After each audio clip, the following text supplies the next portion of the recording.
ഇന്ദ്രനും അനുപമയും മറ്റൊരിടത്ത് ഒരുമിച്ച് ജീവിക്കാൻ തുടങ്ങിയ പിന്നീട് ഒരിക്കലും ഇന്ദ്രൻ അവന്റെ വളർത്തമ്മയെ തേടി ഒരിക്കലും വരാൻ പോകുന്നില്ല. അവൻ ഇനി തേടി കണ്ടുപിടിക്കാൻ പോകുന്നത് ചെറുപ്പത്തിൽ ഉപേക്ഷിച്ചു പോയ അവന്റെ അച്ഛനെ ആയിരിക്കും. അച്ഛനിലൂടെ അവനെ അവന്റെ പെറ്റമ്മയെ കണ്ടുപിടിക്കാൻ നോക്കും.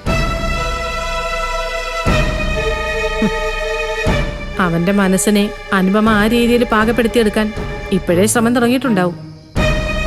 അതിലവൻ വീണ് കഴിഞ്ഞ സുശീല എന്നൊരമ്മ ഇന്ദ്രന്റെ മനസ്സിലേ ഉണ്ടാവില്ല.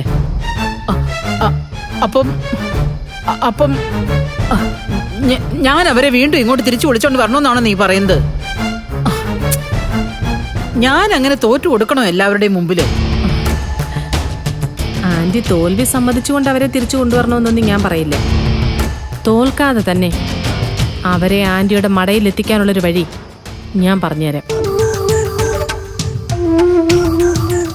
ഇന്ദ്രന്റെ കൂടെ അനുപമയെയും സ്വന്തം മടയിലെത്തിച്ച് അവരെ രണ്ടുപേരെയും എന്നേക്കുമായി പിരിക്കാനുള്ളൊരു വഴി. ആ പറ ഹർഷേ, ഒന്ന് വേഗം പറ. ഇനി നീ എന്തു പറഞ്ഞാലും അതനുസരിച്ച് ഞാൻ മുമ്പോട്ട് പോയിക്കോളാം.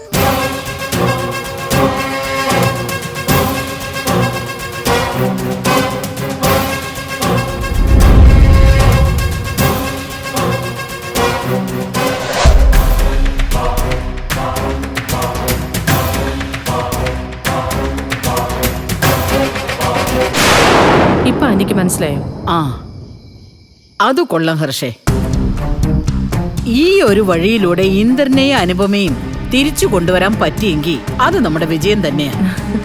ഇന്ദ്രനെ കൂടെ നിർത്താൻ പറ്റുമെന്ന് മാത്രമല്ല, സത്തിനെയും സോനിയും കൈവിട്ടു പോകാതെ അനുപമയെ പുകച്ചു പുറത്തു ചാടിക്കാനും പറ്റും. അപ്പൊ ആന്റി നാളെ തന്നെ കളി തുടങ്ങിക്കോ. വീട്ടിലുള്ള ആർക്കും ഒരു സംശയം തോന്നരുത്. എങ്കിൽ ആന്റി ജയിച്ചു. All the best. ആ അതെ, ശരി ഹർഷേ. ഇതിലേ ഞാൻ ജയിച്ചിട്ട് നിന്നെ വിളിക്കാം. എന്നാ വെക്കട്ടെ. Okay aunty, good night. ആ ഗുഡ് നൈറ്റ്. Good night.